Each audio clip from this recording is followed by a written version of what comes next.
ഛത്തീസ്ഗഡിൽ കഴിഞ്ഞ ദിവസം കന്യാസ്ത്രീകളെ അറസ്റ്റ് ചെയ്ത് ആൾക്കൂട്ട വിചാരണ ചെയ്ത് അപമാനിച്ച അതിദാരുണ സംഭവം ക്രിസ്ത്യൻ സമൂഹത്തിനെതിരെയുള്ള അടിച്ചമർത്തലും കടന്നുകയറ്റവും അത്യന്തം വേദനാജനകവും മതേതരത്വ മൂല്യമുള്ള ഇന്ത്യൻ സംസ്കാരത്തിന് ലജ്ജാകരവുമാണെന്ന് ഓർത്തഡോക്സ് ക്രൈസ്തവ മലബാർ ഭദ്രാസനം സഭാ മാനേജിംഗ് കമ്മിറ്റി അംഗവും Kerala council of church Malappuram ജില്ലാ ചെയർമാനുമായ ഫാദർ മാത്യൂസ് വട്ട്യാനിക്കൽ പറഞ്ഞു. ക്രൈസ്തവ ന്യൂനപക്ഷത്തിനെതിരെ വർഗീയ ശക്തികളുടെ പ്രേരണയ്ക്ക് വശംവദരായി ഉദ്യോഗസ്ഥർ ഇടപെടുന്ന പ്രവണത അവസാനിപ്പിക്കുന്നതിന് സർക്കാർ അടിയന്തരമായി ഇടപെടുകയും കുറ്റവാളികൾക്കെതിരെ കർശന നടപടികൾ സ്വീകരിച്ച് ന്യൂനപക്ഷ ക്രൈസ്തവ സമൂഹത്തിന് സുരക്ഷ ഉറപ്പാക്കുകയും ചെയ്യണമെന്ന് ആവശ്യപ്പെട്ടുകൊണ്ടുള്ള പ്രതിഷേധ ജ്വാലയാണ്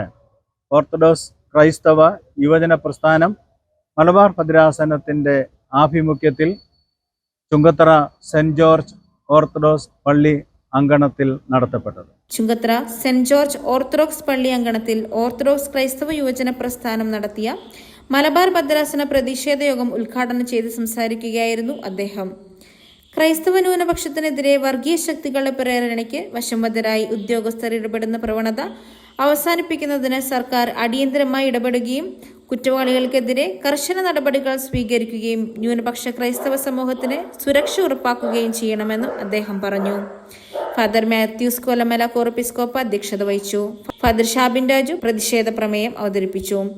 father Thomas Joseph, father Varghese Thomas, father Paul Varghese, father Anil Kattachira, Biju Vattamkandathil, Sarin Paul എന്നിവർ പ്രസംഗിച്ചു. യുവജന പ്രസ്ഥാന ഭദ്രാസന സെക്രട്ടറി ജോഷി ജോസഫ് കുന്തറയിൽ നന്ദി പറഞ്ഞു. News bureau, Chungathara.